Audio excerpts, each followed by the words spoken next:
నమస్తే masters, light workers టీవీకి స్వాగతం సుస్వాగతం అండి. ముందుగా మనందరి గురువు డాక్టర్ బ్రహ్మర్షి పితామా పత్రిజీకి, స్వర్ణమాల పత్రి మేడంకి అనంతకోటి పాద నమస్కారాలు, హృదయపూర్వక కృతజ్ఞతలు తెలియజేసుకుంటూ చక్కని విజ్ఞానాన్ని మనకు ప్రతినిత్యం అందజేసిన ఈ అత్యద్భుతమైన ప్లాట్ఫామ్ కి, లైట్ వర్కర్స్ టీవీ టీమ్ కి హృదయపూర్వకంగా ధన్యవాదాలు తెలియజేసుకుంటూ, మరి మనం ప్రస్తుతం జీవాత్మ ప్రపంచ నియమాలు అనే అత్యద్భుతమైన వర్క్ షాప్ మరి మనం చేసుకుంటున్నాం మాస్టర్స్. దాదాపు 6 days కంప్లీట్ అయ్యాయి. ఈరోజు 7th day. మరి పార్వతి మేడం ఎంతో అద్భుతంగా ఈ జ్ఞానాన్ని మరి మనకు అందజేస్తున్నారు. మేడం ఈ సబ్జెక్ట్ లో స్పెషలిస్ట్ గా కూడా చెప్పవచ్చు, ఎందుకంటే మేడమే స్టార్ట్ చేశారు ఈ సబ్జెక్ట్ అందరికీ అందజేయడాన్ని. మరి ఆ మేడం ఈరోజు చక్కగా లైట్ వర్కర్స్ ప్లాట్ఫామ్ మీదకి వచ్చి ఎంతో అద్భుతంగా ఈ విజ్ఞానాన్ని మరి మనకు అందరికీ అందిస్తున్నారు. ఎంతో చక్కగా దాన్ని విశ్లేషించి మరి మనకు ఆ జ్ఞానాన్ని తెలియజేస్తున్నారు. So let's welcome Parvati ma'am. Ma'am welcome. Ma'am welcome to the session.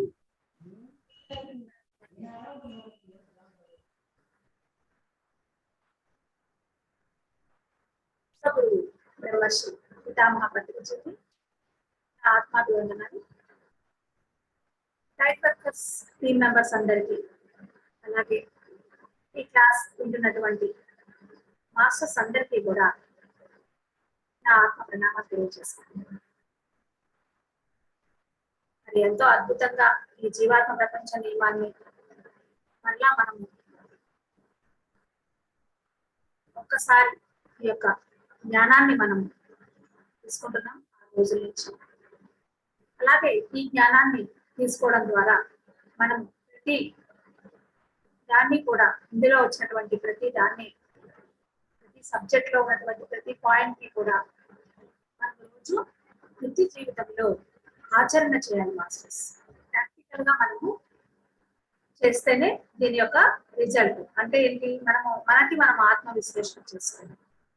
So మరి ఈ రోజు 7వ రోజు. ఈ రోజు కూడా మనం కొన్ని అద్భుతమైనటువంటి స్టోరీస్, నేను ఆల్రెడీ 2 స్టోరీస్ తెలుసుకున్నాం. ఈ రోజు కూడా వాళ్ళు ఒక 2-3 స్టోరీస్ చెప్తున్నారండి. అది కూడా తెలుసుకునే ముందు ఆత్మబోధ చేసుకుంటున్నాము. ఒక 2 నిమిషాలు కళ్ళు మూసుకొని మనము ఆత్మబోధ చేసుకున్నాం మాస్టర్స్. మరి అందరూ కూడా ఒక క్షణం 2 నిమిషాలు కళ్ళు మూసుకున్నాము. నేను చెప్పేటటువంటి ఈ యొక్క వర్డ్స్ ని మీరు మనసులో హృదయపూర్వకంగా చెప్పుకోండి. నేను సర్వశక్తివంతమైన, సర్వజ్ఞత్వమైన ఆత్మస్వరూపమును. నేను ఒక విశిష్ట కార్యానిపై ఈ జన్మను పొంది పృథ్వీపై జన్మించాను. నా మనోవాకాయ కర్మలన్నీ ఆ విశిష్ట కార్యాన్ని నెరవేర్చడానికి అనుగుణంగా ఉన్నాయి. ఈ రోజంతా నేను జాగరూకతతో నా ఆలోచనలను, మాటలను, చేతలను గమనించుకుంటాను. నేను నా అన్నమయ, ప్రాణమయ, మనోమయ శరీరాలకు బానిస అవ్వకుండా నిరంతరం నా జీవాత్మ గమనిస్తుంది. ఒక నిమిషం కళ్ళు మూసుకొని మాస్టర్స్. ఉదయం నిద్ర లేచిన దగ్గర నుంచి మనము రాత్రి పడుకునేంత వరకు మనము మాట్లాడే మాటల్ని, ఆలోచనలను, ఈ యొక్క చేతలను ప్రతి క్షణము కూడా మనము గమనించుకుంటూ ఉండాలి.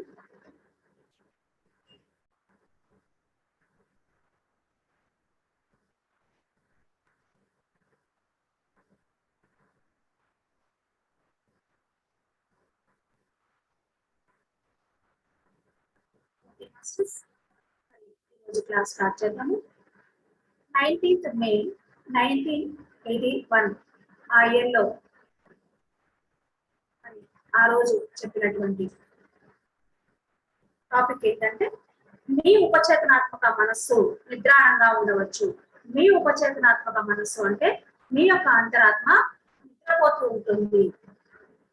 ఆత్మసత్తలమైనటువంటి మేము ఎన్నో వింత కథలను వింటూ ఉంటాము. అలాంటి చాలా కథలను మీకు చెప్పాలని ఉంది, కానీ అలా చెబితే ఎన్నో సంపుటాలు అవుతాయి. అందుకని కొన్ని రకాల వ్యక్తులు మీ లోకంలో ఉంటారని చెప్పడానికి వీలయ్యే కథలను ఎంపిక చేశాము. అన్ని కథలని చెప్పడానికి మనకి ఎన్ని పుస్తకాలైనా సరే సరిపోవు. కాబట్టి కొన్ని ఇంపార్టెంట్ కథలన్నీ వాళ్ళు సెలెక్ట్ చేసి మరి ఈ పుస్తకంలో చెప్పడం జరిగింది. అటువంటి వారి చేతిలో అలాంటి అంటే ఈ ఎగ్జాంపుల్స్ మనం చూడంగానే మనకి అలాంటి సిచ్యువేషన్స్ జరిగినా జరగకపోయినా ఎంతో జాగ్రత్తతో ఎంతో ఎరుకతో ఉండాలని చెప్పేసి వారి కథలను చెప్తున్నారు. అటువంటి వారి చేతిలో మోసపోకుండా వారి దుష్ట ప్రణాళికల్లో పాలు పంచుకోకుండా మీరు జాగ్రత్తగా ఉండాలి. భూలోకంలో ఎవరిపైన గుడ్డి నమ్మకం పెట్టుకోవద్దు అని చెప్తున్నారు. అందుకని ఈ వాస్తవ కథలను కొన్నింటిని మీకు మేము చెప్పాలనుకుంటున్నాము. పైకి మంచిగా ఉంటూ లోపల క్రూరంగా ఉండి సర్వశక్తివంతుడైనటువంటి భగవంతుణ్ణి మోసం చేయలేరని కూడా మీరు గ్రహించాలి. దేవుడు అందరితోనూ న్యాయంగానే ఉంటాడని మీరు గుర్తుంచుకోండి. అయినా కానీ ప్రజలు ఏం చేస్తున్నారండి? చెడు మార్గాల్లోనే నడవడము చేస్తున్నారు. అది మీకు వింతగా అనిపించదా అని అంటున్నారు. ఒక మనిషి అంతరాత్మ అతనిని ఎందుకు ఆపదు? ఒక మనిషి లోపల ఉన్నటువంటి అంతరాత్మ ఆ చెడు పనులు చేస్తుంటే ఎందుకు ఆపదు అని మేము తరచుగా ఆశ్చర్యపోతూ ఉంటాం. ఆత్మలోకంలో ఉన్నటువంటి ఆ యొక్క ఆత్మలు, ఆ సదాత్మలు ఆశ్చర్యపోతూ ఉంటారంట. ఈ భూలోకంలో ఉన్నటువంటి వారికి లోపల అంతరాత్మ అనేది ఉంటుంది కదా, వీళ్ళు చెడు పనులు చేస్తూ ఉంటే ఎలా అలా ఆపకుండా ఎందుకు చేస్తున్నారు? చాలా మంది చెడ్డ మనుషులు భయంకరమైన పాపపు పనులు చేస్తూ ఉంటారు. లోకాన్ని మాత్రం తామెంతో అమాయకులని నమ్మిస్తూ ఉంటారు. వారి అంతరాత్మకు ఏది ప్రభావితం చేయలేదు. మీకు ఇదంతా ఎలా జరుగుతుందని అనిపించవచ్చు. మేము ఇది ఎలా జరుగుతుందో వివరిస్తాము. మీరు అమాయకులైన పిల్లలుగా ఉన్నప్పుడు మీ అంతరాత్మ కానీ ఉపచేతనాత్మక మనస్సు కానీ మీకు స్వేచ్ఛగా దారి చూపిస్తుంది.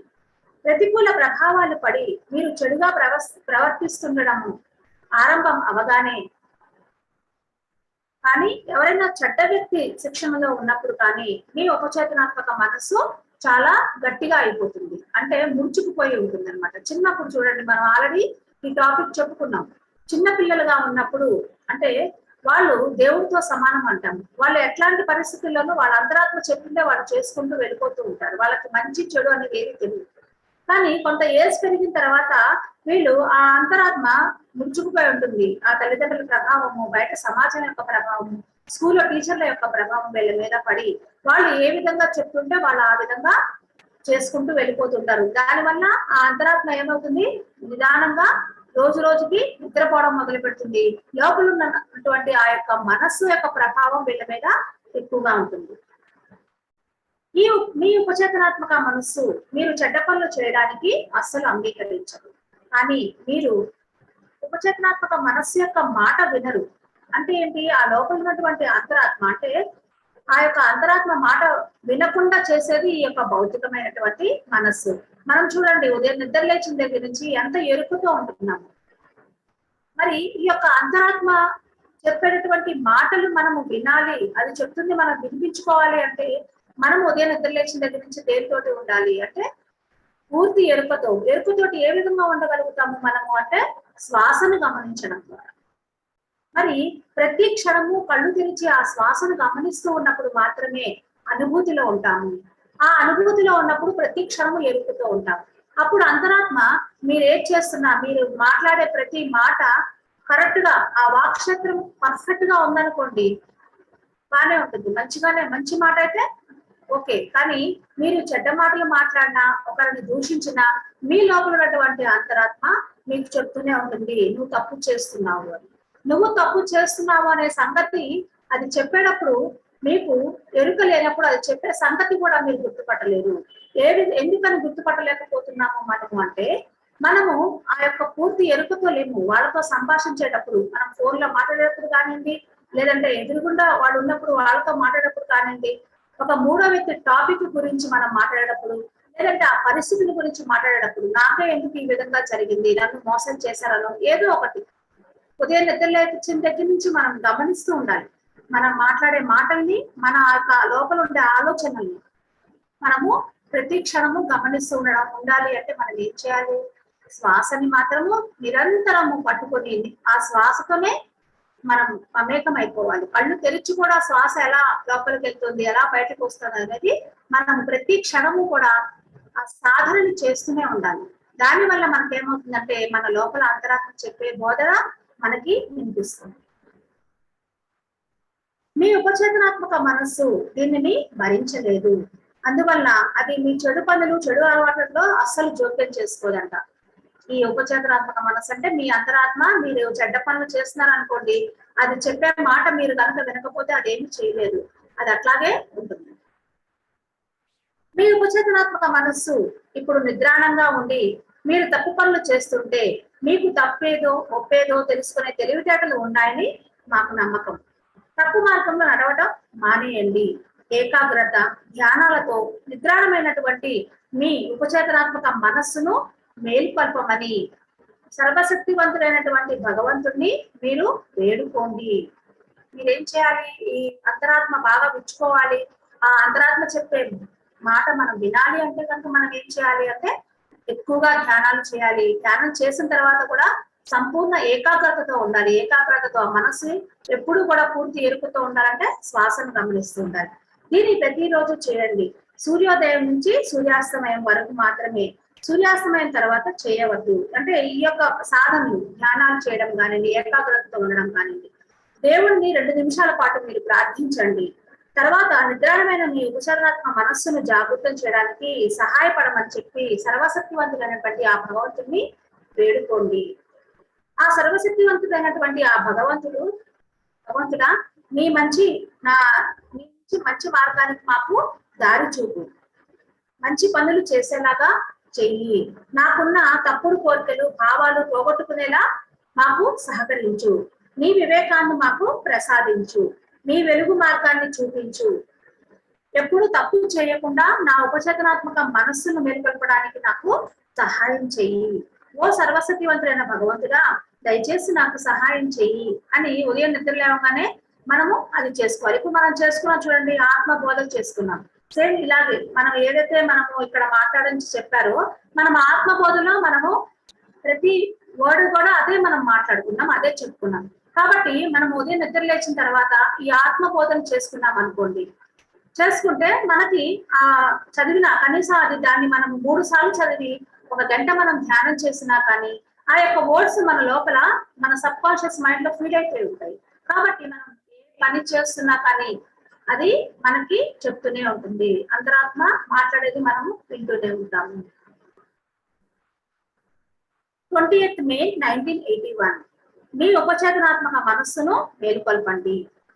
ఆత్మ చెడు మార్గంలో నడవడం చూసి ఉపచేతనాత్మక మనస్సు భయపడుతుందంట. ఇది చూసి భరించలేక అది నిద్రపోతుంది. దానితో ఆత్మను ఆపే శక్తి దానికి పూర్తిగా పోతుంది.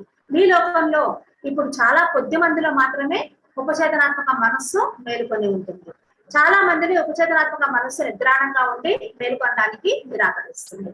మరి అది 1981 లో చెప్పినటువంటి ఈ వర్డ్స్ అప్పట్లో చాలా తక్కువ మంది మెడిటేషన్ చేసేవాళ్ళు, ఈ అంతరాత్మకి పూర్తిగా విచ్చుకున్న వాళ్ళు చాలా తక్కువ మంది ఉన్నారు. కానీ ఈ సమయంలో ప్రతి ఒక్కరు కూడా ధ్యానాలు చేస్తున్నారు. ధ్యాన మార్గంలో మంచి మార్గంలో ప్రయాణాలు చేస్తున్నారు. కాబట్టి మనం ధ్యానం చేసే వాళ్ళందరము కూడా చాలా మంచి ఉన్నత స్థితిలో ఉన్నాము. కానీ కొన్ని ధ్యానం చేస్తూ ఉంటాము, కానీ 23 గంటలు అంటే మనం 4 గంటలు ధ్యానం చేస్తాం అనుకోండి, ఆ 20 గంటలు మనం చేసే మన యొక్క జీవన విధానం ఎలా ఉంటుందనేది ప్రతి క్షణము గమనించుకోవడం కోసమే మనకి పుస్తకంలో మనం ఇచ్చినటువంటి మంచి మాటలన్నీ కూడా మనము ఎలా ఉపయోగించుకోవాలి, ప్రతిదీ కూడా మనం ప్రాక్టికల్ గా మనం చేయాలి మాస్టర్స్. ఆ 20 గంటలు మనం చేసే ప్రతి పనిని మనము గమనించుకుంటూ ఉండాలి. అలాగే మనము ఒక 4 గంటలు మనం ధ్యానం చేస్తాం కాబట్టి మన అంతరాత్మ ఆల్రెడీ మనకి ఇచ్చుకొని ఉంది. మనం అందుకనే చూడండి ఈ మధ్య 6th సెన్స్ బాగా పనిచేస్తుంది. ఎవరైనా వస్తున్నా, ఎక్కడి నుంచి ఫోన్ వస్తున్నా, మీకు ఏదైనా సమస్య ఉన్నా కానీ అవన్నీ కూడా మనకి ఎలా క్లియర్ అయిపోతున్నాయి అంటే మనం ఆల్రెడీ ధ్యానం చేస్తూ ఉన్నత స్థితిలో ఉన్నాం.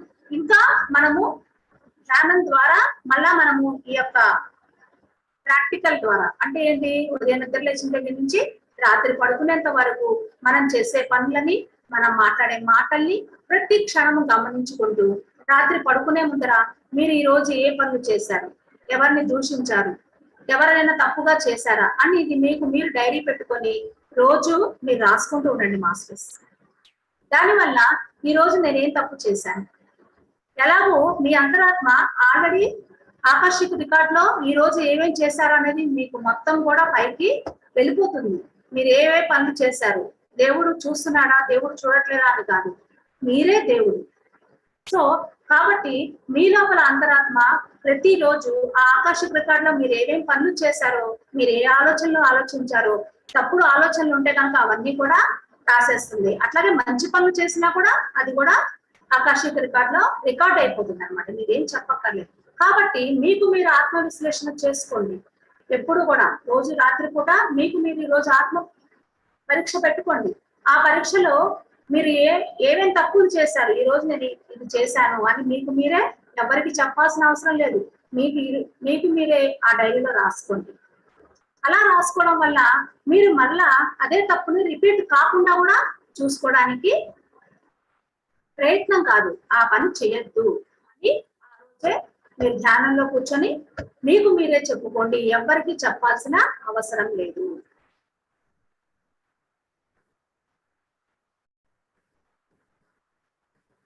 ఈ ఉపచేతనాత్మక మనస్సును ఎలా మేలుకొల్పాలో మేము మీకు చెప్పాము. మీరు వినకుండా అది నిద్రలోకి జారిపోయేలా చేశారా, అప్పుడు దానిని మేలుకొల్పవలసిన సమయం అనేది ఇప్పుడు ఆసన్నమైంది.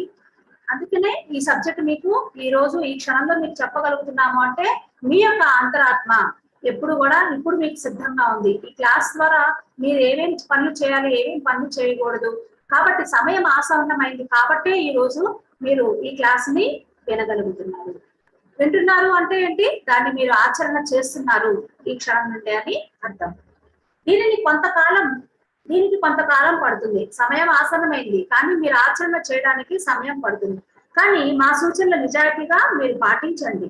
మీ ఉపచేతనాత్మక మనస్సు మేల్కొని మీకు మార్గదర్శకత్వం చేయాలి. దానితో మాట్లాడండి, బ్రతిమాలండి, మళ్ళీ పనిచేయడం మొదలు పెట్టమని వేడుకోండి. ఇవన్నీ చేయాలి అంటే ఉదయం నిద్ర లేచిన దగ్గర నుంచి మీరు చేసే ప్రతి పనిని కూడా మీరు డైరీలో రాసుకుంటూ ఉండాలి. దాని ద్వారా మీ అంతరాత్మతో మీరు మాట్లాడుతూ కమ్యూనికేషన్ చేయండి. మీ అంతరాత్మతో మీరే మాట్లాడుకోండి. ఈ రోజు నేను ఈ తప్పు పని చేశాను, లేదు ఈ రోజు నేను ఇలాంటి మంచి పనిని నేను చేశాను అని మీకు మీరే మీ అంతరాత్మతోటి మాట్లాడుకోవడం స్టార్ట్ చేయండి. ఉపచేతనాత్మక మనస్సును మళ్ళీ పనిచేసేలా చేయడము బృహత్తర కార్యము. అయినా కానీ మీరు ఆ పని తప్పనిసరిగా చేయాలి. దానిని తప్పించుకొని నిర్లక్ష్యం చేసి బయటికి రానివ్వకుండా మీరు తప్పు చేశారు. వెంటనే దానిని మేల్కొల్పే ప్రయత్నం చేయండి. అది మిమ్మల్ని మరింత కిందికి పడకుండా ఆపి ఉన్నత స్థాయికి మిమ్మల్ని చేరుస్తుంది. మనం ఆల్రెడీ ఉన్నత స్థాయిలో ఉన్నాం మాస్టర్స్. మనం ఆల్రెడీ ధ్యానాలు చేస్తున్నాం, గంటలు మనం ధ్యానాలు చేస్తున్నాం. కానీ చిన్న చిన్న పనులు ఏవైతే ఉంటాయో అవి పాపపు పనులు ఏవైతే మనం చేస్తున్నామో వాటిని కూడా మనం పూర్తి ఎరుకతోటి ఆ తప్పులు కూడా మనం సరిదిద్దుకుంటే ఆధ్యాత్మికంగా ఇంకా మనం ఉన్నత స్థితికి చేరుకునే దారిలో మనము ఇంకా ముందుకు వెళ్తాం. కొందరు ధ్యానం అంటారు, కొందరు ఏకాగ్రత అంటారు. కానీ మీరు మీ మనస్సులో ఒక నిమిషం పాటు పూర్తిగా ఖాళీగా ఉంచండి. ఆనందంలో ఇది మీకు కష్టం అని అనిపిస్తుంది. ఇక్కడ ఏంటి, వాడు 1981 లో ఈ యొక్క పుస్తకం రాసేటప్పుడు ఇవన్నీ చెప్పారు. అప్పట్లో మరి ధ్యానం అంటే అందరికీ తెలియదు. ఏకాగ్రతగా ఉండండి, మనస్సును ఖాళీగా ఉంచుకోండి, 1 నిమిషం పాటు మీ మనస్సును ఖాళీగా ఉంచుకోండి, ఆ తర్వాత మీ అంతరాత్మ చెప్పే మాటల్ని మీరు వింటారు అని చెప్పేసి వాళ్ళు ఆ సమయంలో చెప్పారనమాట, ఎలా ఉంచుకోవాలి ఏంటి అనేది. ఒక్కసారి మీ లోకాన్ని భౌతిక శరీరాన్ని వీడిన పిమ్మట ఆత్మలోకంలో ఉన్నత స్థాయికి చేరడము చాలా కష్టము, నిదానంగా జరుగుతుంది. ఒక్కసారి ఈ భూలోకంలో కనుక మీరు ఈ పాఠాలన్నీ నేర్చుకోకుండా కనుక పైకి వచ్చిన తర్వాత ఆత్మలోకంలో మీరు ఉన్నత ఆవరణకి చేరుకోవడం అనేది చాలా కష్టం. ఒకవేళ ఆ యొక్క 5వ ఆవరణ కానీ 6వ ఆవరణ కానీ చేరుకున్నాక ఇంకా మనం పైకి వెళ్ళాలి అంటే మళ్ళా మనం భూలోకానికి వచ్చి ఆ పాఠాలు నేర్చుకోవాల్సింది. కాబట్టి ఈ భూలోకంలో ఉన్నప్పుడే కష్టమైనా సరే ఆ పాఠాలన్నింటినీ నేర్చుకొని మీరు ఆత్మలోకంలోకి రండి. భూలోకంలో త్వరితగా పురోగతి సాధించగలుగుతారు. చెడు మార్గాల నుంచి వెనక్కు రావచ్చు, నిమిషాలలో మంచిగా మారవచ్చు.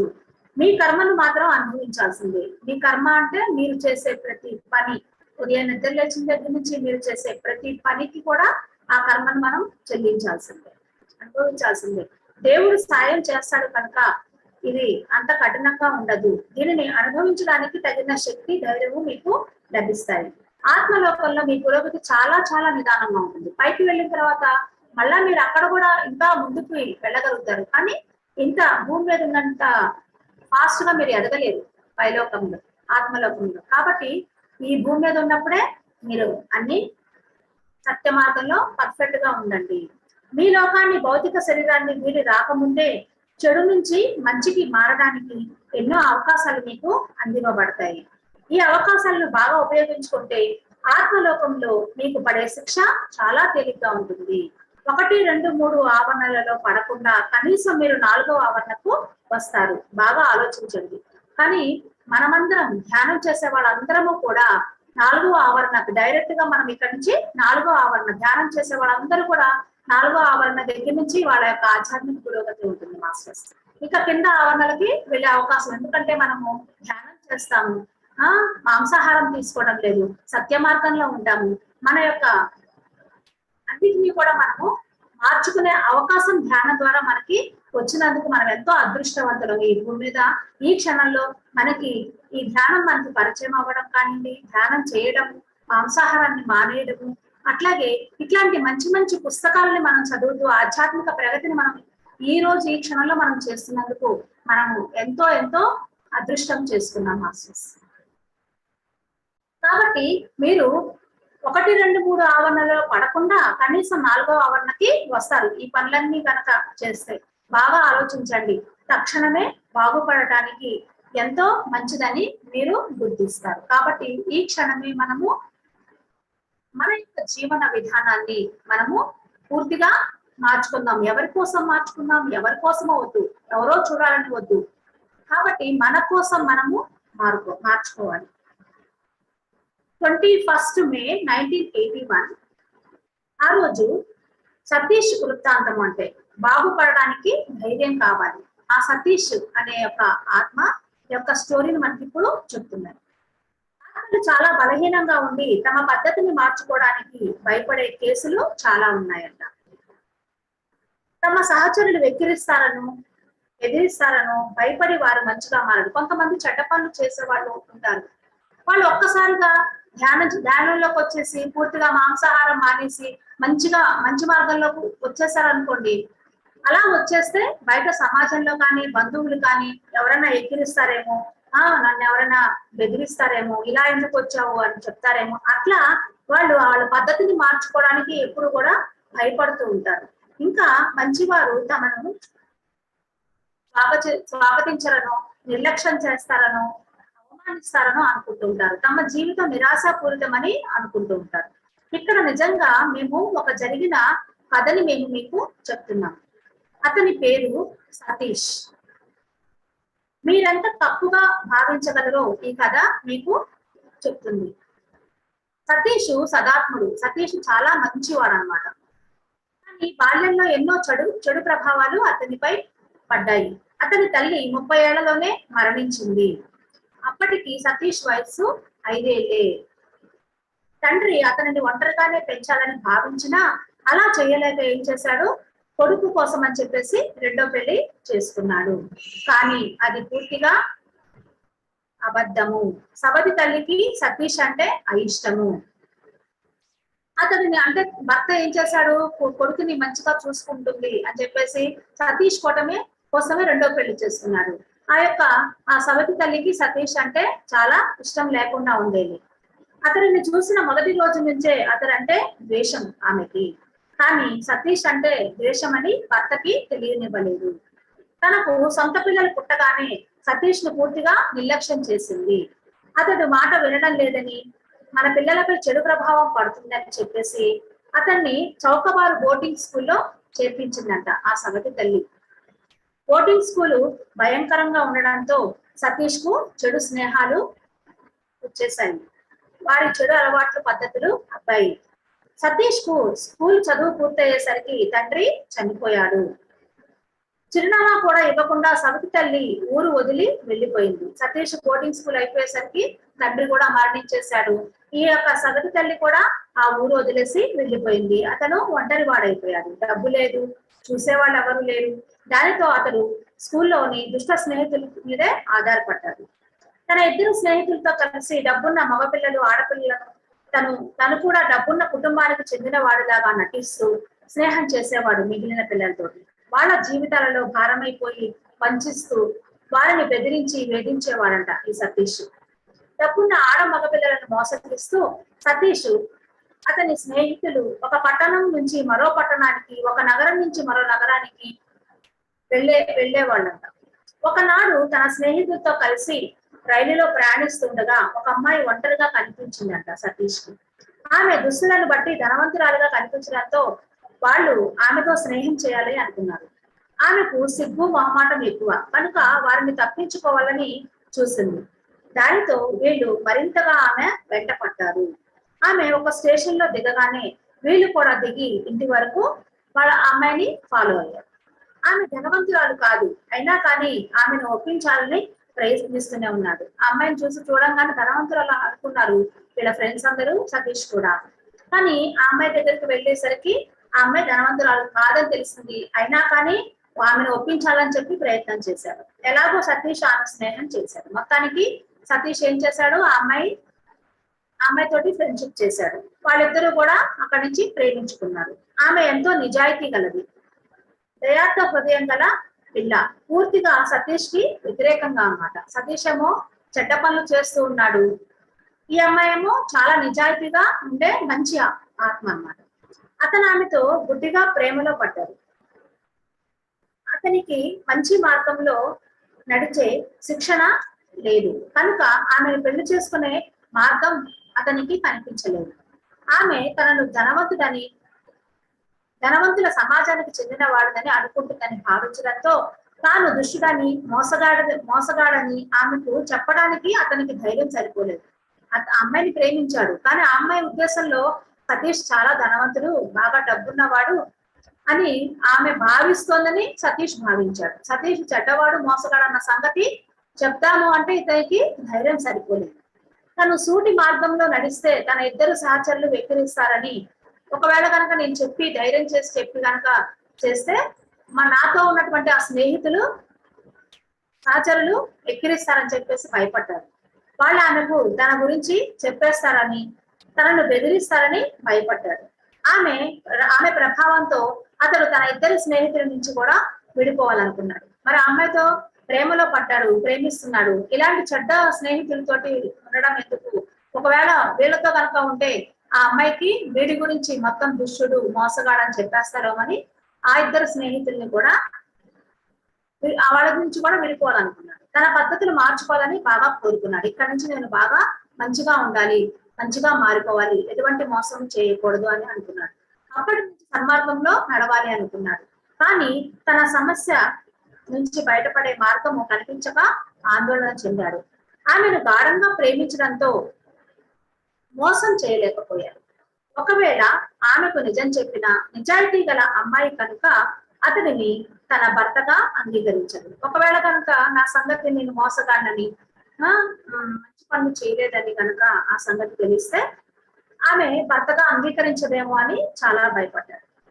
పాపపు దారి నుంచి ఎలా బయటపడాలని, తన స్నేహితులను విడిచిపెట్టి నిజాయితీగా బతకాలని, మంచివాడిగా మారాలని చెప్పి ఇదంతా ఎలా చేయాలి అనే ఆలోచనలో పడ్డాడు సతీష్.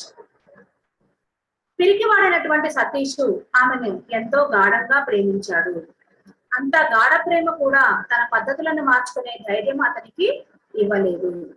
ఆమెకు నిజం తెలిస్తే ఖచ్చితంగా తనను ద్వేషిస్తుందని చెప్పేసి అనుకున్నాడు.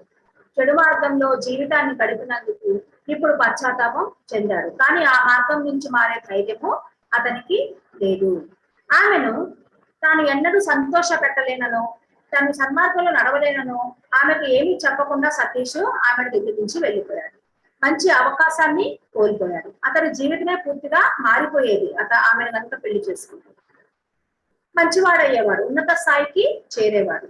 సతీష్ పిరికితనం అతని జీవితాన్ని నాశనం చేసింది. ఆయన యొక్క ఆలోచనలు, ఆయన యొక్క భయము, ఇలాంటి మంచిగా మారి అమ్మాయిని పెళ్లి చేసుకుని ఆ ఉన్నత మార్గంలో నడిచే ఆ యొక్క అవకాశాన్ని సతీష్ ఏం చేసుకున్నాడు, తన ఆలోచనల వల్ల తన జీవితాన్ని తనే నాశనం చేసుకున్నాడు. అతను కనుక ధైర్యంగా దాపరికం లేకుండా నిజాయితీగా గనక ఆ అమ్మాయితో మాట్లాడి ఉంటే గనక ఆమెను విడదీయాలనుకున్న తన సహచరుల ద్వారా ఆమెకు అప్పటికే ఇదంతా తెలుసునని గ్రహించేవారు.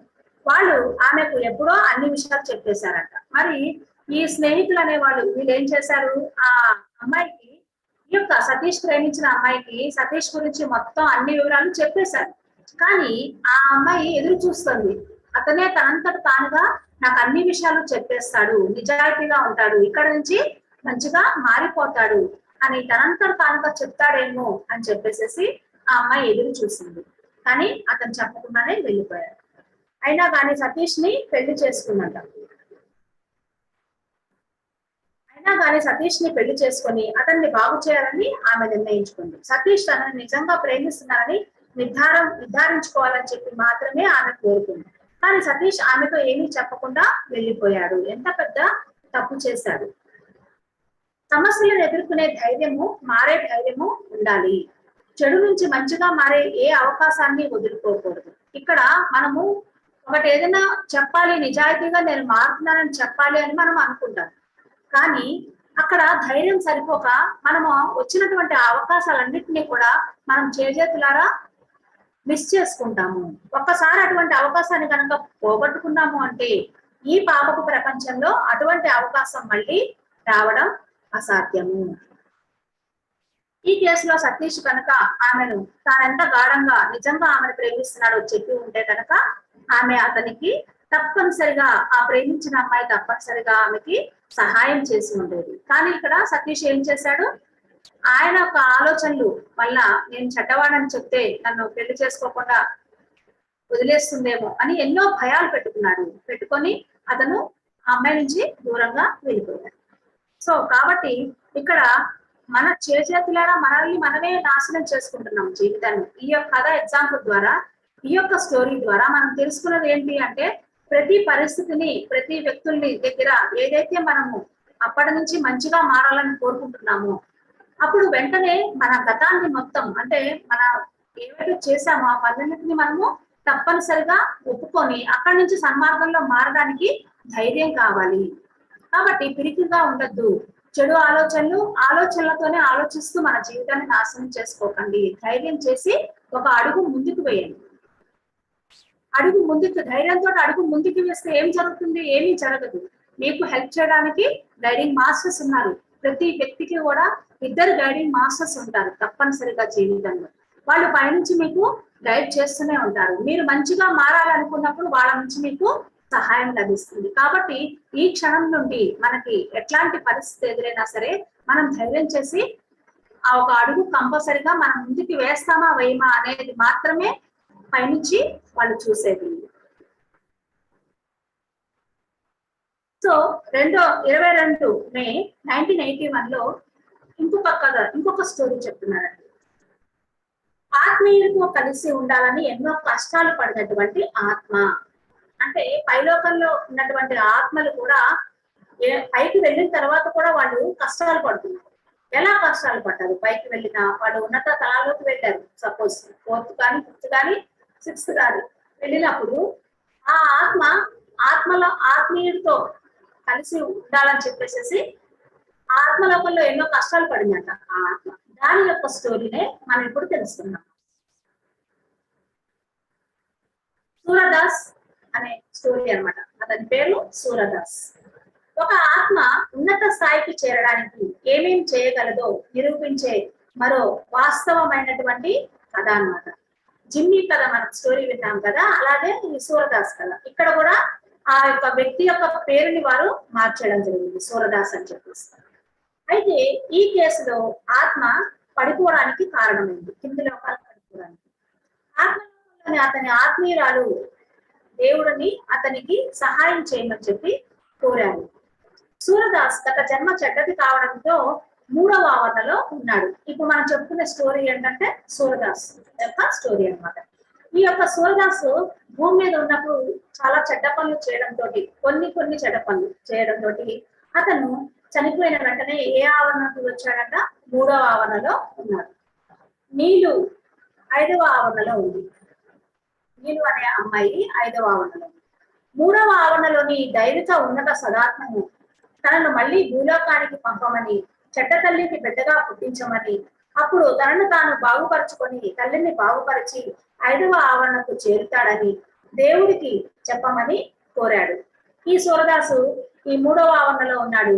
ఆ యొక్క ఆ ఆత్మీయురాలైనటువంటి ఆ చనిపోయినటువంటి కింద భూమి మీద ఉన్నప్పుడు ఆ అమ్మాయి తోటి మరి స్నేహం చేశాడో ఏమో తెలియదు. అయితే ఆ అమ్మాయి ఎక్కడుంది ఇప్పుడు 5వ ఆవరణలో, ఇతను చనిపోయిన తర్వాత 3వ ఆవరణలో ఉన్నాడు. మరి ఈ 3వ ఆవరణ నుంచి 5వ ఆవరణకు వెళ్ళే ఛాన్స్ అనేది లేదు. కాబట్టి ఇతను ఏమనుకున్నాడు అంటే మరలా నేను భూమి మీదకి రావాలి, వచ్చి నేను మళ్ళీ ఆ యొక్క పాఠాలు నేర్చుకోవాలి, ఒక చెడ్డ తల్లిని బిడ్డగా పుట్టించాలి, ఎందుకంటే ఆ చెడ్డ తల్లి ద్వారానే ఇతను మళ్ళీ ఆత్మ ఎదిగే అవకాశం ఉంటుంది అని అనుకుని ఇవన్నీ దేవుడికి సహాయం చేయమని చెప్పేసి సూరదాసు కోరాడు.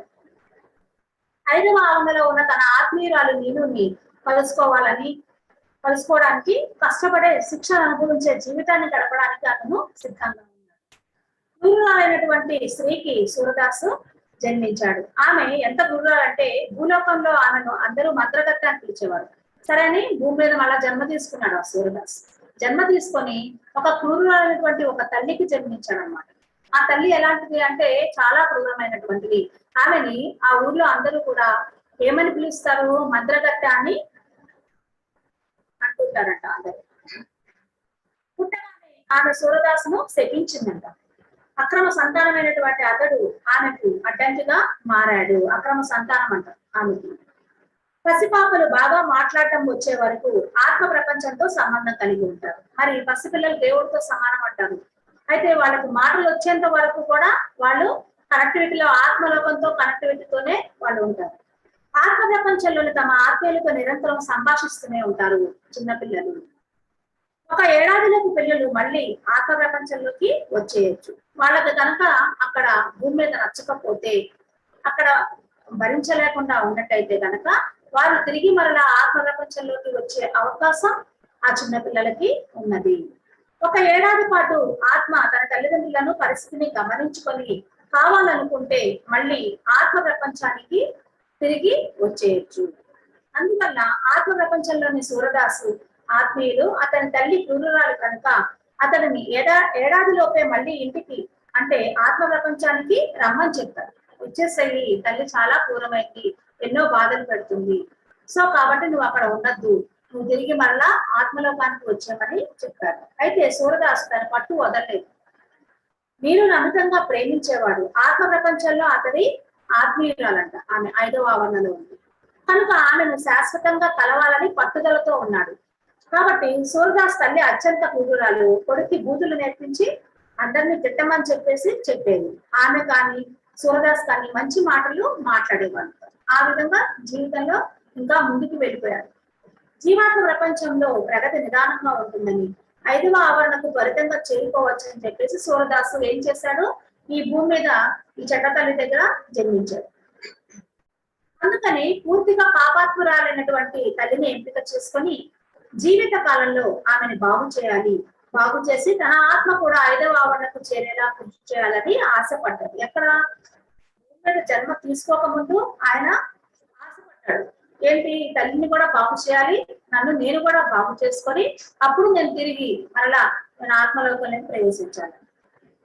అతడు తన ఉపచారాత్మక మనస్సుకు స్థిరంగా ఉండేలా ఎన్నడూ తనను దిగదార్చకుండా శిక్షణను ఇచ్చాడు. ప్రతి ఆత్మ ఇలా చేయవచ్చు. అయితే దీనిలో చాలా ప్రమాదం ఉంది. అది పాపాన్ని ఉపచారాత్మక మనస్సు భరించలేకపోవచ్చు. దానికి పాపపు మార్గాలతో విసుగు వచ్చి నిద్రించవచ్చు. ఇలా జరిగితే ఘోర ప్రమాదం. పూర్తి ఎరుకతో ఉంటే పర్వాలేదు, ఆ ఎరుక లేకుండా ఆ యొక్క అంతరాత్మ కనుక పూర్తి నిద్రాణంలో ఉంటే ఇతను ఆల్రెడీ 3వ ఆవరణలో ఉన్నాడు. ఆల్రెడీ గత జన్మలో 3వ ఆవరణ నుంచే మరలా తిరిగి భూమి మీదకి వచ్చి నేను 5వ ఆవరణకు వెళ్ళాలనుకున్నాను. కానీ ఈ 3వ ఆవరణ నుంచి వచ్చినటువంటి ఆ యొక్క భూమి మీదకి వచ్చినటువంటి ఆత్మ కనుక మరలా నిద్రాణంలోకి అంతరాత్మ నిద్రాణంలోకి వెళ్ళిపోయి ఇంకా ఘోర పాపాలు కనుక చేస్తే అతను ఇంకా కిందకు జారిపోయే ప్రమాదం ఉంది. ఎంతటి కష్టం. అతడి ఆత్మ 5వ ఆవరణకు చేరాలని తప్పిస్తుంటే ఉపచేతనాత్మక మనసు నిద్రిస్తే అతడు నేరుగా 2వ ఆవరణకు కానీ 1వ ఆవరణలో కానీ పడిపోవచ్చు కూడా. వీరు జన్మించిన అంటే సూరదాస్ జన్మించిన ఏడాది తర్వాత భూలోకంలో మీరెందుకు పుట్టారో, పాపాత్మురాలైన తల్లిని ఎందుకు ఎంపిక చేసుకున్నారు, మీ ఉపచేతనాత్మక మనస్సు మర్చిపోతుంది. 1 సంవత్సరం వరకు గుర్తుంటుంది. అంతరాత్మ ఆల్రెడీ ఆత్మలోకంతో కనెక్ట్ అయి ఉంటుంది. కానీ ఆ ఒక 1 year తర్వాత మనస్సు పూర్తిగా మర్చిపోతుంది అనమాట. అంతరాత్మ ఉపచేతనాత్మ మనస్సు పూర్తిగా మర్చిపోతుంది. అందువల్ల పై ఆవరణలకు రాకుండా సూరదాస్ ఇంకా కిందకు జారిపోయే ప్రమాదం ఉంది. అయినా కానీ అతడు తప్పు చేసినప్పుడు ఇలా ఉపచేతనాత్మక మనస్సుకు శిక్షణ ఇచ్చాననుకొని ఈ కష్ట సాధ్యమైన పనికి పూనుకున్నాడు. ఆల్రెడీ నేను నా అంతరాత్మకి మంచిగా చెప్పి ఉన్నాను పైలోకంలో ఉన్నప్పుడు, అలా అని చెప్పేసి ఈ భూలోకంలోకి వచ్చాడు. అతని తల్లి ఎంత కృతజ్ఞలంటే ఆమెలో ఒక్క మంచి లక్షణం కనుగొనడం కూడా చాలా కష్టము. ఈ సూరదాసుకు మాటలు వచ్చేసరికి తన ధ్యేయాన్ని తన ధ్యేయం ఏంటో మర్చిపోయాడంట. తల్లిలాగానే తయారయ్యాడు. ఆ సూరదాస్ కూడా తల్లిలాగానే తయారయ్యాడు. ఎప్పుడూ ప్రేమపూరితమైన మాటలు మాట్లాడేవాడు కాదు. ఇతరులను వేధించి హింసించడంలో ఆనందం పొందేవాడు. ధనమే దైవంగా భావించేవాడు. తనకంటే బలహీనులను హింసించడాన్ని బాగా ఇష్టపడేవాడు. అతడి ఉపచేతనాత్మక మనస్సు ద్వారా నీలు అతడిని ఆపాలని చాలా ప్రయత్నించింది. మరి పైలోకంలో 5వ ఆవరణలో ఉన్నది ఆ నీలు అనే అమ్మాయి. ఆ సదాత్మ ఏం చేస్తుంది, ఈ ఉపచేతనాత్మక మనస్సు అంతరాత్మ ద్వారానే ఈ యొక్క సూరదాసుని మళ్ళీ మనం మార్చాలి అని చెప్పి చాలా ప్రయత్నాలు చేసింది. కానీ అదేం చేస్తుంది, అంతరాత్మ ఆల్రెడీ ఇతను 2 ఏళ్ల నుంచే తప్పుడు మాటలు మాట్లాడటం, మోసాలు చేయడం తల్లిలాగానే తయారైపోయాడు కదా. కాబట్టి ఆమె ఏం చేసింది అంటే పైనుంచి సహాయం అందించాలంటే ఆయన యొక్క అంతరాత్మ పూర్తి ఎరుకుతో లేదు. కాబట్టి అసలు ఎన్ని ప్రయత్నాలు చేసినా అవన్నీ కూడా విఫలమయ్యాయి. ఇలా జరుగుతుందని భావించే పాపాత్మురాలైన తల్లికి కొడుకులా పుట్టవద్దని సూరదాసుని నీళ్లు అర్థించింది. పాపం ఒక పైనుంచి ఏం చేస్తుంది, మహా అంటే ఆవిడ ప్రేయర్ చేయగలుగుతుంది, ప్రార్థిస్తుంది. ఆయన సోల్ తోటి డైరెక్ట్ గా కనెక్టివిటీ అవుతుంది. కనెక్టివిటీ అయినా కూడా అతని యొక్క సోలు, ఆ ఆత్మ ఆ యొక్క పైన ఆత్మలోకంలో ఉన్నటువంటి వారితోటి కనెక్టివిటీలో లేకపోతే ఇంకా ఎక్కువ పాపాలు చేస్తుంటే ఆవిడ పాపం చాలా బాధపడింది. సూరదాసు విషయంలో జోక్యం చేసుకొని మెరుగుపరుస్తానని, మీరు భూలోకంలో ఉన్న తన ప్రియమైన ఆత్మలను ప్రభావితం చేయాలని, అదే విధంగా సూరదాసుకు గత జన్మలో ప్రియమైన ఆత్మలకు కూడా నచ్చ చెప్పాలని చూసింది. మరి అక్కడ నుండి ఇంకేం చేయగలుగుతుంది? భూమి మీద ఉన్నటువంటి సదాత్మలు కొంతమంది ఉంటారు ఆవిడకి కనెక్టివిటీలో ఉన్నవాళ్ళు. సరే అలా అయినా సరే మనం ప్రయత్నం చేద్దాము అని చెప్పేసి చూసింది, నచ్చ చెప్పాలని చూసింది. ఇది చాలా కష్టమైన పని. ఆ సదాత్మ ఈ యొక్క సూరదాస్ యొక్క ఆత్మకి కలవాలి అంటే, అలాంటి ప్రయత్నాలు చేయాలంటే చాలా కష్టంతో కూడుకున్న పని. కొంత సమయం తర్వాత ఒకరికి నచ్చ చెప్పి సూరదాస్ వద్దకు పంపించగలిగింది. ఆవిడేం చేసింది, పైన ఉన్నటువంటి ఆ 5వ ఆవరణ నీలు అనే ఆమె భూలోకంలో ఒక సదాత్మని ఎన్నుకుని ఆ సదాత్మకి ఆవిడ గైడెన్స్ ఇవ్వడం ద్వారా, గైడెన్స్ ఎలా ఇచ్చింది అతనికి కూడా తెలియదు. ఆ అంతరాత్మకి ఆవిడ యొక్క గైడెన్స్, నువ్వు అట్లా వెళ్ళాలి అనేది వాళ్ళకి అక్కడ భూలోకంలో అలా అనిపిస్తుందంట. అలా అనిపించగానే వాళ్ళు ఏం చేస్తారు, ఆ వ్యక్తి ఈ సూరదాసుని కలవడం జరుగుతుంది ఆటోమేటిక్ గా, సహజంగానే. ఎవరో చెప్పినట్టుగా, నాకు ఆత్మలోకంలో చెప్పినట్టుగా కాకుండా వాళ్ళు సహజంగానే ఇతన్ని కలవడం జరుగుతుంది. ఆ ఆత్మ పేరేంటి అంటే మోహన్ దాస్ అంట. ఆ ఉన్నత ఆత్మ, అతను సదాత్మ, ఉన్నత ఆత్మ కాదు. ఆయన కూడా మంచి వ్యక్తి, భూమి మీద మంచి పనులు చేస్తాడు, మంచి వ్యక్తి. ఆ వ్యక్తిని కనుక ఈ సూరదాసుతో కలిపితే కనుక ఇతను మంచివాడిగా మారతాడనే ఉద్దేశంతో పైన ఉన్నటువంటి 5వ ఆవరణలో ఉన్నటువంటి ఆ నీళ్లు ఏం చేసింది, వీళ్ళిద్దరిని కలపడానికి చాలా కష్టపడింది. కొన్ని ఏళ్లు పట్టింది వీళ్ళిద్దరిని కలపడానికి. ఆయన పేరే మోహన్ దాస్. అతను ఎక్కడ ఉంటాడు, బొంబాయిలో ఉంటాడు. ఈ సూరదాస్ ఏమో బెంగళూరులో ఉంటాడు. వీళ్ళిద్దరూ కలవడం అసాధ్యం. కానీ నీళ్ళు అతని ఉపచేతనాత్మక మనస్సును ప్రేరేపించి అతని ఎలాగో బెంగళూరుకు రప్పించగలిగింది.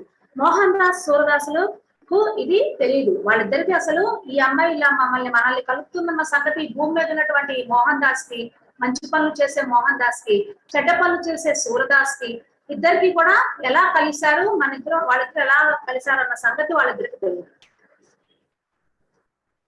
మొత్తానికి ఎట్లా కొట్లా ఈ మోహన్ దాసు, ఈ సూరదాసు ఇద్దరు కూడా మంచి స్నేహితులు అయ్యారు. ఎప్పటికీ చాలా ఏళ్ల తర్వాత.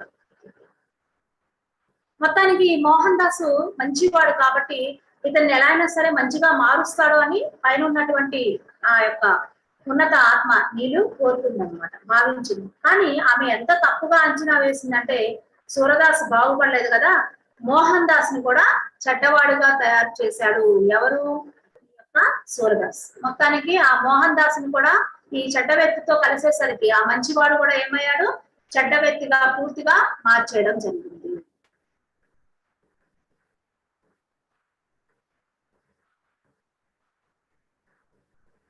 నీలోకి ఏమైంది? ఆశ అడుగంటింది. అసలు ఉన్న ఆశలు కూడా పోగొట్టుకుంది. మోహన్ దాస్ కు సూరదాసును కలిపినందుకు ఆమె చాలా బాధపడింది. ఇప్పటి వరకు సదాత్మగా ఉన్నటువంటి మంచిగా ఉన్నటువంటి మోహన్ దాసు సూరదాసును కలిసిన పిమ్మట చెడ్డవాడిగా మారిపోయాడు. ఆమె అతడిని కింద స్థాయికి పడిపోయేలాగా చేసింది. వాళ్ళిద్దరిని రక్షించడానికి మార్గం ఏది కనిపించక ఆమె వేదన చెందింది. ఇక వాళ్ళిద్దరిని రక్షించాలి. ఎలా రక్షించాలి? ఉన్న మంచివాడు కూడా చెడ్డవాడుగా మారిపోయి చెడ్డ పనులు చేయడం మొదలు పెట్టారు. ఇద్దరు చెడ్డ వ్యక్తులు ఇంకా చెడ్డగా మారిపోతున్నారు అని అనుకుంది. సర్వశక్తివంతుడైన భగవంతుని వేడుకోవడం తప్ప మరో ప్రత్యామ్నాయం ఏమీ లేదు. ఇద్దరిని రక్షించమని ఆమె ఆ లోకంలో, ఆత్మలోకంలో ఉన్నటువంటి ఉన్నత సదాత్మలకి ప్రార్థించింది అనమాట. తప్పనిసరిగా వీళ్ళిద్దరిని రక్షించండి అని ఆవిడ ప్రార్థించడం మొదలుపెట్టింది. దుఃఖితురాలైనటువంటి నీలుకి ఏం చేయాలో అస్సలు పాల్పోలేదు. ఎక్కడుంది నీలు? ఆత్మలోకంలో ఉంది, 5వ ఆవరణలో. అక్కడ భూలోకంలో ఉన్నటువంటి ఆ యొక్క సూరదాసుని, మోహన్ దాసుని చూస్తోంది. వాళ్ళిద్దరిని చూసి చాలా బాధపడుతుంది. ఆమె 5వ ఆవరణలో ఉంది. అది అంత ఉన్నత ఆవరణ కాకపోయినా కానీ సదాత్మ కావడంతో 6వ ఆవరణకు చేరే మార్గంలో ఉన్నదన్నమాట. ఆవిడ ఉన్నత ఆత్మ కాదు, ఎందుకంటే ఉత్తి సదాత్మ, మంచి ఆవిడ అనమాట. కాబట్టి ఆవిడ 5వ ఆవరణలో ఉంది. ఈ 5వ ఆవరణ నుంచి 6వ ఆవరణకు చేరే మార్గంలో ఆవిడ అక్కడ సాధనలు చేస్తారు. కింది స్థాయిలకు పడిపోవడం ఆమెకు ఇష్టం లేదు. ఇక అంతకంటే కింది స్థాయిలకు పడిపోవడం ఆమెకు ఇష్టం లేదు. వేదనాభరిత హృదయంతో తన ఆవరణకు అధిపతిని కలిసి, ఆ యొక్క ఆవరణ 5వ ఆవరణలో ఉన్నటువంటి ఆ అధిపతిని కలిసి ఈ గడ్డు సమస్య నుంచి తనకు పరిష్కారం చూపించమని చెప్పేసి కోరింది. మరి ఆవిడ చేసిన ప్రతి పని కూడా ఆ యొక్క ఆవరణలో ఒక అధిపతి ఉంటాడు. ప్రతి ఆవరణలో ఒక అధిపతి. ఆ అధిపతికి వేడుకుంది అనమాట. చెప్పి, నేను సూరదాసుని ఎంతగానో ప్రేమించాను, అందుకే మోహన్ దాస్ని పాపపు మార్గంలో కిందకి పంపించాను. ఉన్నత సదాత్మ అయిన మీరు వాళ్ళిద్దరిని రక్షించండి అని ప్రార్థించింది. దైవిక ఉన్నత సదాత్మ ఆమెతో ఇలా అన్నాడు. ఏమని అన్నాడంటే, నువ్వు సూరదాస్ దగ్గరకు మోహన్ దాస్ని పంపించి అతనిని కూడా చెడ్డవాడిగా మారేలా చేసి చాలా పెద్ద తప్పు చేశావు. దీనికి నువ్వు శిక్షణ అనుభవించాల్సిందే. ఆత్మలోకంలో ఉన్నా కూడా ఇలాంటి పనులు కనుక వాళ్ళు చేస్తే నువ్వు తప్పనిసరిగా శిక్షణ అనుభవించాల్సిందే అని ఉన్నత సదాత్మ ఆమెతో అనడం జరిగింది. అవును, దైవిక ఉన్నత సదాత్మ, నన్ను శిక్షించండి. నాకు నిమ్న ఆవరణలకు వెళ్ళడం ఇష్టం లేదు, నాకు కింది ఆవరణలకు వెళ్ళడం నాకు ఇష్టం లేదు. కానీ సూరదాస్, మోహన్ దాస్ ఉండే ఆవరణకు అయితే నేను వెళ్తాను. దయచేసి వాళ్ళని రక్షించి ఉన్నత స్థాయికి వాళ్ళని రప్పించండి. మరి ఈ మోహన్ దాస్, ఈ సూరదాసు ఏ ఆవరణలో ఉండేవాడు? 3వ ఆవరణలో ఉండేవాడు. ఈమె 5వ ఆవరణలో. మరి ఈ శిక్షణ అనుభవించాలంటే నువ్వు తప్పనిసరిగా 3వ ఆవరణకు వెళ్ళిపోవాల్సిందే, అంతకంటే నేను కిందకి వెళ్ళలేను అని చెప్పేసి ఆవిడ ఆ యొక్క ఉన్నత సదాత్మని ప్రార్థించడం జరిగింది. వాళ్ళ శిక్షలన్నీ నేను అనుభవిస్తాను 3వ ఆవరణలో, ఈ పనులన్నీ నేను చేసినందుకు వాళ్ళ శిక్షల్ని నేను అనుభవిస్తాను అని చెప్పింది. అలా నీరు సమాధానం చెప్పింది. 4వ ఆవరణకు వెళ్ళడం కూడా ఆమెకు ఇష్టం లేదు. కానీ సూరదాస్ పట్ల ఆమెకున్న నిస్వార్థ ప్రేమ వలన 2వ ఆవరణకు దిగడానికి ఆమె అంగీకరించింది. అంతేకాకుండా సూరదాస్, మోహన్ దాస్ కనుక ఇప్పుడు పాపాలు కనుక ఆపకపోతే వాళ్ళు 1వ ఆవరణకు కూడా పడిపోయే అవకాశం ఉంది. వాళ్ళు ఇంకా చెడ్డ పనులు చేస్తే కనుక ఇంకా లోయెస్ట్ డైమెన్షన్, ఆ యొక్క 1వ ఆవరణకు వెళ్ళిపోయే ప్రమాదం ఉంది. ఈ దైవిక ఉన్నత సదాత్మ ఆమెతో ఇలా అన్నాడంట, నువ్వు చెప్పిన దానికి అంగీకరిస్తున్నాను. నువ్వు 2వ ఆవరణకు తక్షణమే వెళ్ళగలవా? అయ్యా, నేను తక్షణమే వెళ్తాను. నాకు వేసిన శిక్షను, వాళ్ళ శిక్షను కూడా నేను అనుభవిస్తాను. భూమి మీద వాళ్ళు చేసేటటువంటి ఆ యొక్క పాప పనులకి ఈ పైన ఉన్నటువంటి ఆత్మ నేను 2వ ఆవరణకు వెళ్ళి వాళ్ళ శిక్షని, నా యొక్క శిక్షని నేనే అనుభవిస్తాను అని చెప్పింది. 5వ ఆవరణకు కాకపోయినా కనీసం 4వ ఆవరణకైనా తీసుకురండి వాళ్ళని అని చెప్పింది. ఆమె నిస్వార్థమైన నిజమైన నిశ్చలమైన ప్రేమకు దైవిక ఉన్నత సదాత్మ ముగ్ధులయ్యారు. ఆమె నిజంగానే వారి శిక్షలను కూడా అనుభవించడానికి సిద్ధంగా ఉందని తెలుసుకున్నారు. అయినా కానీ ఆమెను పరీక్షించాలని అనుకున్నాడు ఎవరు? ఉన్నత సదాత్మ. రెండవ ఆవరణలోకి ప్రవేశించాక ఆమె ఏం చేస్తుంది? ఆమె తన మనస్సు మార్చుకుంటుందా? ఆమె రెండవ ఆవరణకు వెళ్ళమని ఆయన ఆజ్ఞాపించారు. ఆమె ఏమాత్రం సందేహించకుండా కూడా వెళ్ళిపోయింది. కొన్ని రోజుల తర్వాత దైవిక ఉన్నత సదాత్మ ఆమెను ఇలా అడిగారు, నువ్వు రెండవ ఆవరణలో చాలా ఏళ్లు ఉండి సూరదాసును మోహన్ దాసును కాపాడాలనుకుంటున్నావా? నువ్వు రెండవ ఆవరణలో ఉండి మోహన్ దాసుని సూరదాసుని నువ్వు ఇంకా కాపాడాలనుకుంటున్నావా? ఇంకా చాలా ఏళ్లు పడుతుంది, ఇక్కడ నువ్వు ఎంతకాలం నువ్వు ఈ విధంగా బాధపడుతూ ఉంటావు అని చెప్పి అని అడిగారు. నీళ్ళు సంశయించకుండా అవును, వాళ్ళిద్దరిని నేను కాపాడాలనుకుంటున్నాను అని దైవిక ఉన్నత సదాత్మకు సమాధానం చెప్పింది.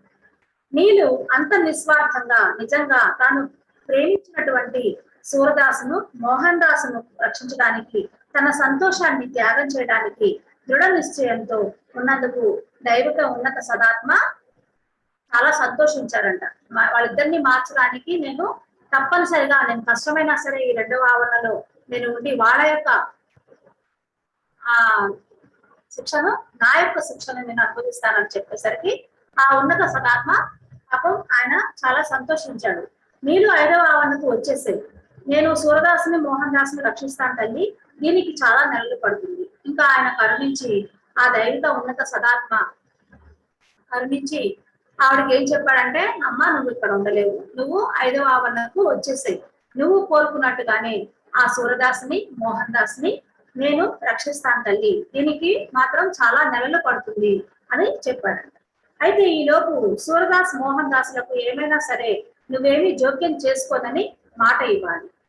ఆ ఉన్నత సదాత్మ ఏం చేసింది, వెంటనే మా ప్రామిస్ తీసుకుంది నీళ్ళు దగ్గర.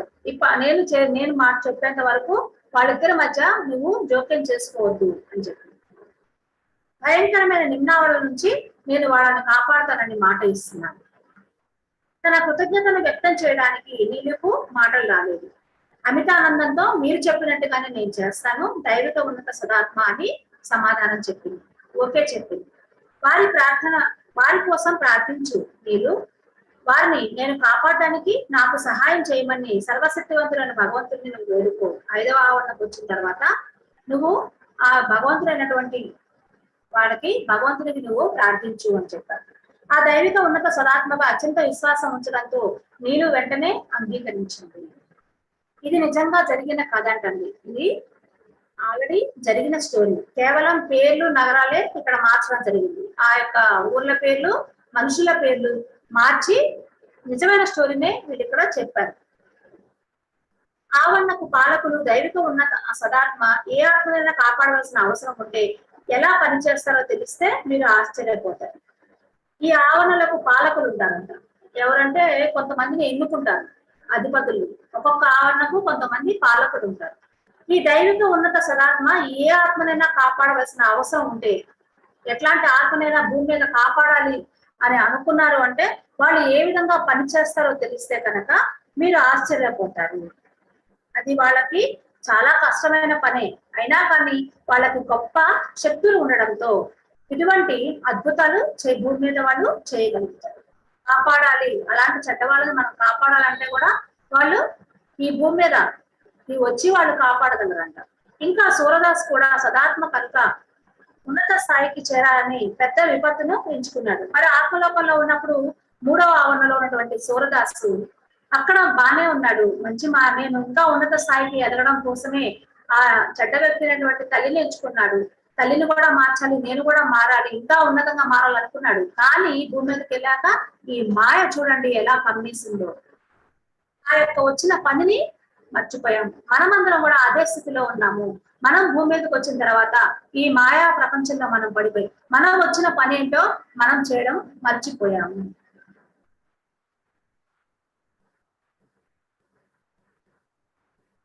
తను గత జన్మలో కొందరు చెడు స్నేహితుల వల్ల కింది ఆవరణం పడిపోయాడు, అందువల్ల ఇలా తెగించాడు.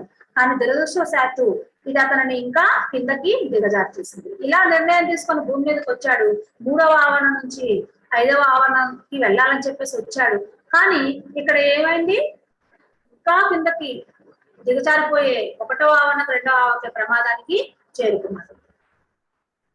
ప్రశాంతంగా ఉండమని సూరదాసును మోహన్ దాసును కాపాడడానికి తనకు సహాయం చేయమని సర్వశక్తివంతులైనటువంటి భగవంతుని ప్రార్థించమని దైవిక ఉన్నత సదాత్మ నీలుకి చెప్పారంట. కొన్నాళ్ల తర్వాత ఫకీర్ లాగా మారువేషంలో దైవిక ఉన్నత సదాత్మ భూలోకానికి వెళ్ళారు. మరి ఆ దైవలోకంలో ఉన్నటువంటి ఆ యొక్క ఉన్నత ఆత్మలు ఒక అతను ఏం చేశాడు, ఫకీర్ రూపంలో భూలోకంలోకి ఫకీర్ వేషంలో భూలోకంలోకి వెళ్ళారు. భూలోకంలో సూరదాస్ మోహన్ దాస్ ఎందరినో దోచుకుంటూ ఎంతో మందిని వేధిస్తూ ఉన్నారు. దైవిక ఉన్నత సదాత్మ భూలోకానికి వచ్చిన రోజున వారు ఒక దొంగతనాన్ని చేశారు. ఈ దైవిక ఉన్నత సదాత్మ డిసైడ్ చేసుకున్నాడు కదా వీళ్ళని ఎలా అయినా సరే మార్చాలని చెప్పి. ఫకీర్ వేషంలో భూమి మీదకి వచ్చిన రోజున ఈ సూరదాసు మోహన్ దాసు ఎంతో మందిని దోచుకుంటూ వాళ్ళు ఆ రోజు ఏం చేశారా అంటే ఒక దొంగతనం చేశారు. చేసి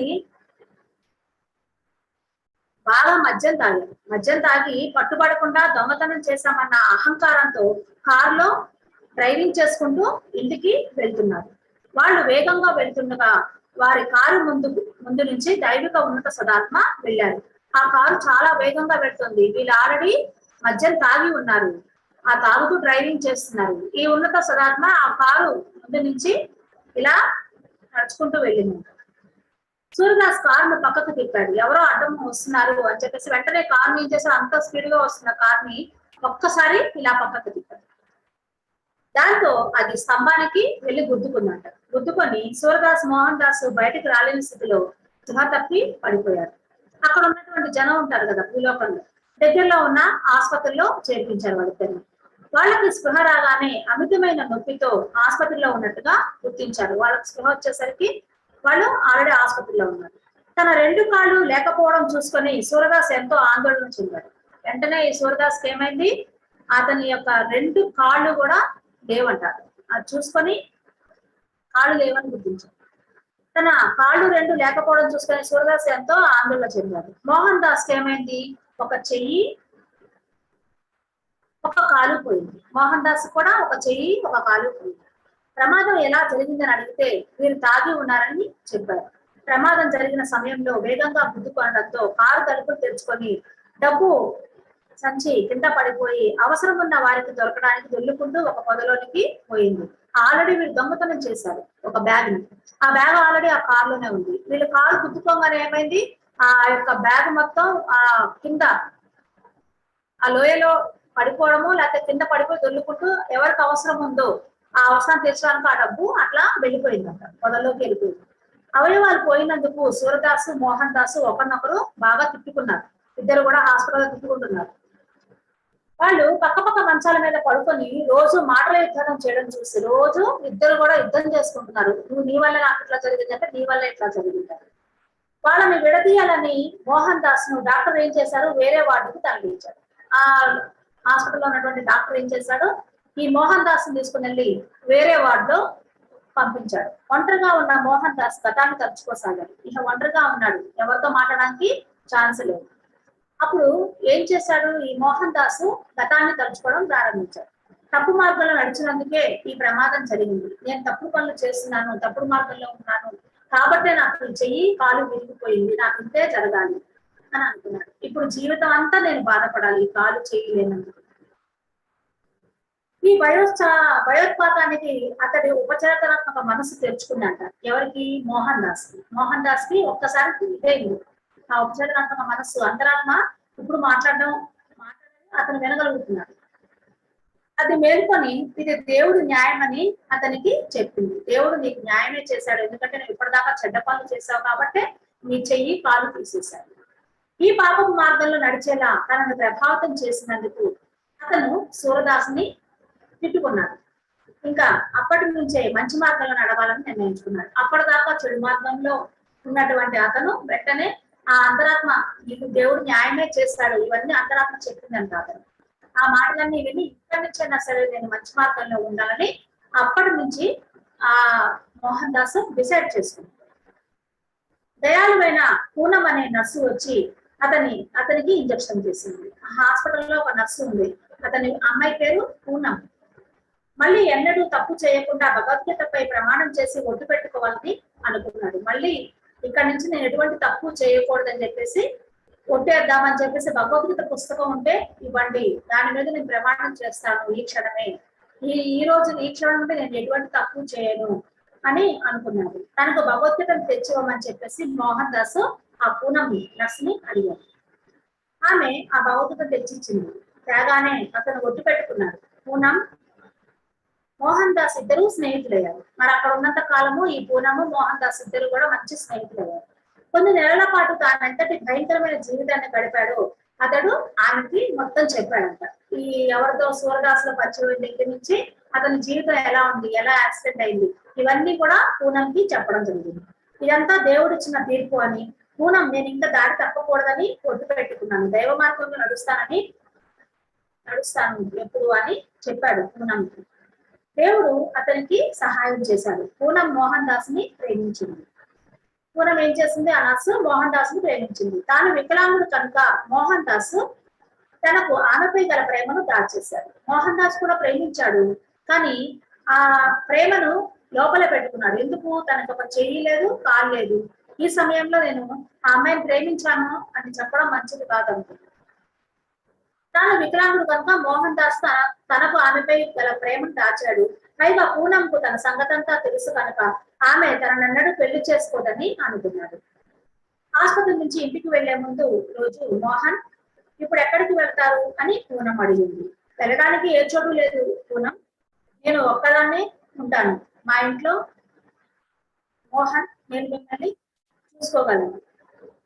పూనం నేను వికలాంగుని, నీకు భారం అవడానికి ఎలా ఒప్పుకుంటాను అని మోహన్ అన్నాడు అన్నమాట. మోహన్ మీరంటే నాకు చాలా ప్రేమ, మన ఇద్దరం పెళ్లి చేసుకుందాం, నా భర్తగా మిమ్మల్ని సంతోషంగా నేను అంగీకరిస్తున్నాను. ఈ మోహన్ దాసు తనకు ఆమె మీద ప్రేమ ఉందని, ఆమెకు భారం అవడం ఇష్టం లేదని చెప్పాడు. కానీ ఆమె మాత్రం అతను తనని పెళ్లి చేసుకుంటే జీవితం పరిపూర్ణం అవుతుందని చెప్పేసి తన నర్సు కనుక ఇద్దరు కలిసి జీవించగలరని పట్టుబట్టింది. కొంతసేపటికి మోహన్ దాసు ఒప్పుకున్నాడు. వాళ్ళు ఇద్దరు కలిసి మంచిగా పెళ్లి చేసుకున్నారు. ఆ మన్నాడు మోహన్ దాస్ ఆసుపత్రి నుంచి బయటికి రాగానే వాళ్ళు నేరుగా గుడికి వెళ్ళి మంచిగా పెళ్లి చేసుకున్నారు. మోహన్ దాస్ కథ ఇద్దరితోటి ముగిసిపోయింది. అతను కలిసి చక్కగా ఉన్నారు. వాళ్ళకి ముగ్గురు పిల్లలు ఉన్నారు. కృత్రిమ అవయవాలు అమర్చుకొని అతను కూడా పనిచేస్తూ మంచిగా పనిచేస్తూ ఇద్దరు కూడా ఎంతో సంతోషంగా ఉన్నారు.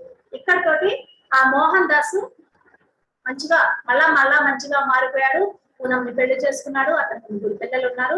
అతనితోటి మోహన్ దాస్ యొక్క జీవితాన్ని పూర్తిగా మార్చడం జరిగింది. ఇక్కడ మనం తెలుసుకోవాల్సింది సూరదాస్ ఏమయ్యాడు.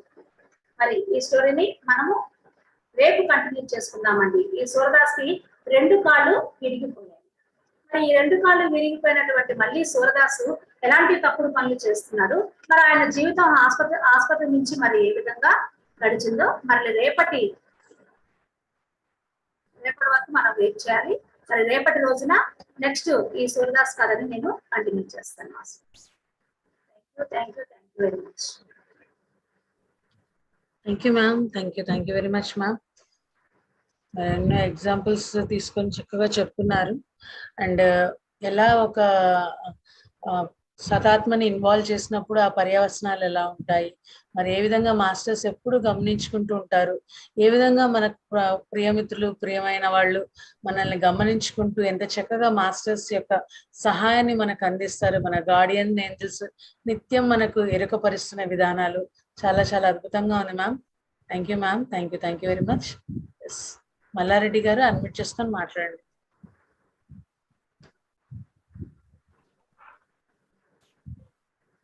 నమస్తే మేడం. నమస్తే అండి. నేను సౌద్ నుంచి మాట్లాడుతున్నాను మేడం. చెప్పండి. చాలా అద్భుతంగా చెప్పారు. దీని గురించి తెలియని వాళ్ళకు కూడా ఈ వర్క్ షాప్ లో వింటే మాత్రం తప్పకుండా మారేయడానికి 100% అవకాశం ఉంది మేడం. చాలా అద్భుతంగా ఎగ్జాంపుల్స్ సహా చెప్పారు. Thank you madam. ఈ రోల్స్ లో మనం సార్ అన్మ్యూట్ చేసుకోండి సార్, మ్యూట్ అయ్యారు.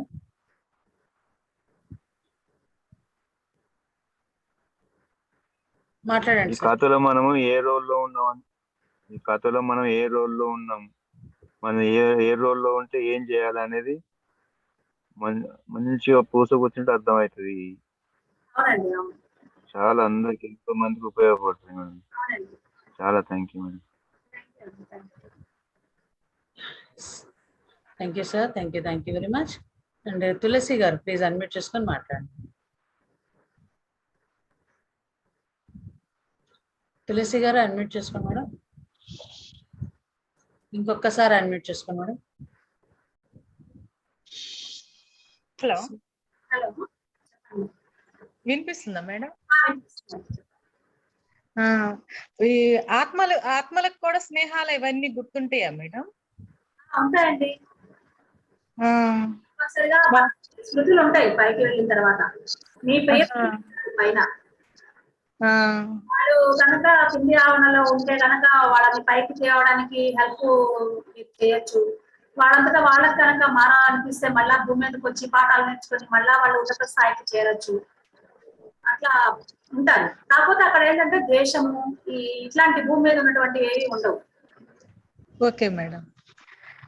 కొత్తగా ఉంది మేడం. స్నేహము, ఆత్మలు స్నేహము అది మంచిగా మార్చడం అనేది భూమి మీద ఎలా జరుగుతుందో ఆత్మలోకంలో కూడా అలా జరుగుతుందని కొత్తగా అనిపించింది. చాలా బాగుంది madam. Thank you madam. Madam, మొన్న ఒక మూవీ చూడమన్నారు, అదేం మూవీ? నాకు ఆ రోజు నేను చూడలేదు మేడం, నిన్న చూస్తాను. మీ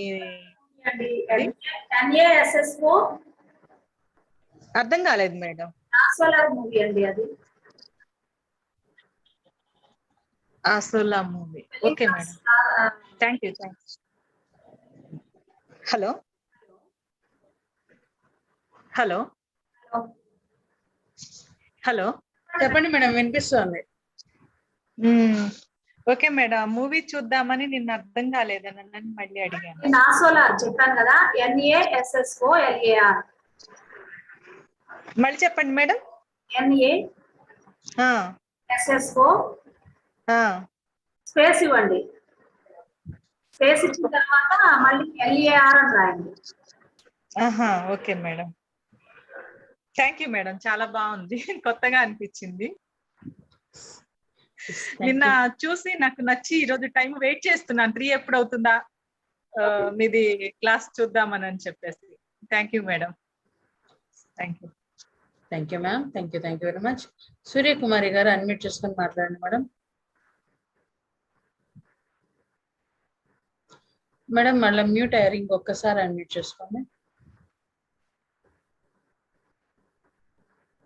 సూర్యకుమారి గారు ఇంకొకసారి మాట్లాడండి. హలో మేడం, ఇదివరకు ఒకసారి చదివాను మేడం, నేను దేవాత్మ ప్రపంచ నియమాలు చదివాను. ఇప్పుడు ఆవరణను డైమెన్షన్స్ ఒకటేనా మేడం? ఆవరణ అంటే డైమెన్షన్స్ అన్న ఒకటేనా?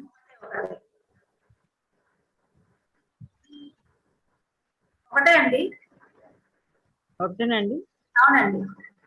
ఓకే, అది చాలా బాగుంది. ఇంకా మళ్ళీ వింటూ ఉంటే, మీరు చెప్తూ ఉంటే ఇంకా బాగుంది మేడం. సార్ చదివినా మీరు చెప్తూ ఉంటే చాలా బాగుంది. అవన్నీ మళ్ళీ గుర్తుకొచ్చి చాలా బాగుంది అన్నమాట. Thank you madam. Thank you అండి. Thank you ma'am. Thank you very much. Yes masters, ఇంకెవరైనా మాట్లాడదలుచుకుంటే హ్యాండ్ రైజ్ చేయండి మాస్టర్స్. Thank you ma'am. అద్భుతమైన విజ్ఞానాన్ని మా అందరికి అందించినందుకు లైట్ వర్కర్స్ అందరి తరఫున, వ్యూవర్స్ అందరి తరఫున కూడా హృదయపూర్వకమైన కృతజ్ఞతలు madam. Thank you very much. Yes masters, రేపు తిరిగి 3 o'clock మ్యామ్తో తిరిగి కలుసుకున్నాము. మరి మనది ఇంకా సూర్యదాస్ కథ ఫినిష్ అవ్వలేదండి. సో సూర్యదాస్ కథను రేపు కంప్లీట్ చేసుకున్నాము. Thank you masters. Thank you very much. Thank you ma'am.